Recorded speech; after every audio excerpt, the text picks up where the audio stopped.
Q&A is a feature that, sort of like alerts, only works in dashboards, but it's a pretty powerful feature.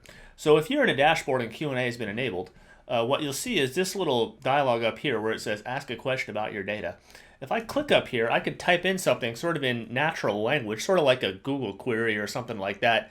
And I could say something like, show me total sales by product.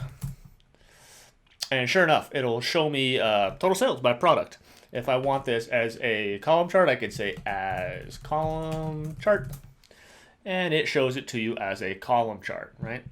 And so I could take that. I could also do things like, hey, show me total margin by month. I don't know. Sure, that sounds good. And we'll do this as line chart. Okay. And, this is a pretty quick way to sort of spin up visuals. And if you've got a question that isn't not immediately answered with your existing reports, this could be a way to sort of pull up that visual quickly and easily without actually having to pop open Power BI Desktop.